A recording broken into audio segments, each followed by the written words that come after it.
So here we are at this point where you've already created three-dimensionality on the arm and the hand and the wrist, with putting down the skin tone and the values on the outer edges to make it look 3D.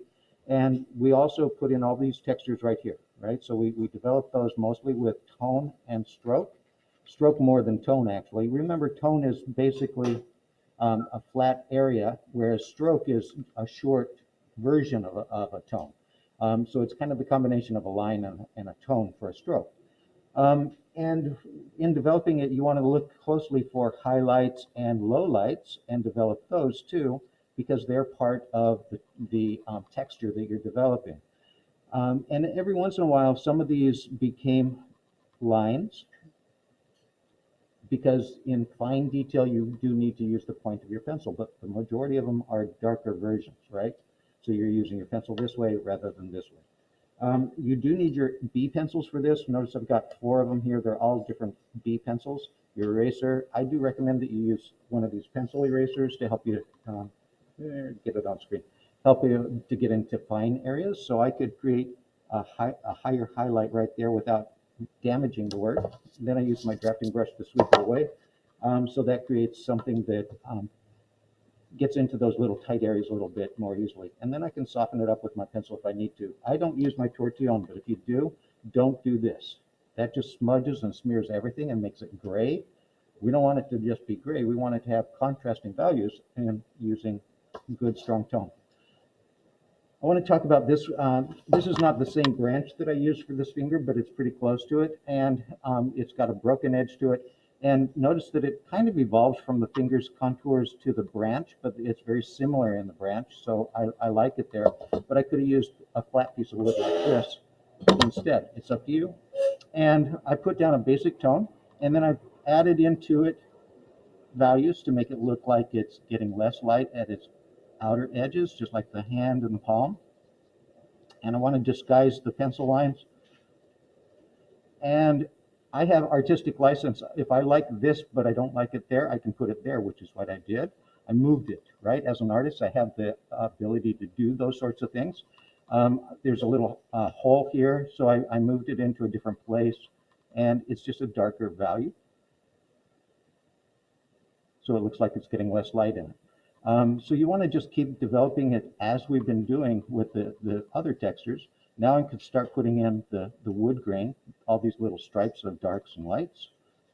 I can use mostly tone and stroke to make that happen. And eventually I might find myself coming in with some line to do the smaller detail on top of it, just like we did on the practice work. When it comes to these jagged areas, that's where it's a really cool texture.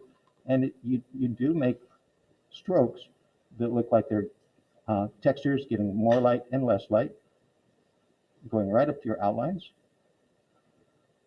And then there are some cracks that come down from that. So remember, you're trying to recreate what you see to the best of your ability. Now, if you're working at home, remember you can go to your own objects that you find around your home, or you can go to the photo album that I shared for the worksheet. So you have lots of options. And if you've already got your worksheet done, you can work straight from your worksheet on that. With this one, I'm using the brick. I'm not going to talk much longer. Just want to remind you. So I kept the curve of the finger instead of the straightness of the brick because that was an aesthetic choice I wanted to make. But then I also included some of the chips that I see at the outer edges. Oh, let me talk about this first real quick. I have a flat face, which I drew here, and another flat face, right? So 2 flat faces, not a curved surface. And it's a flat value across here to create the tonality of the brick first. And then this face is going to get less light here, more light there. So it's going to get the basic tone plus a darker value to make it look like it's getting less light, right up to that edge that separates the 2 faces. I don't want to go too dark with it.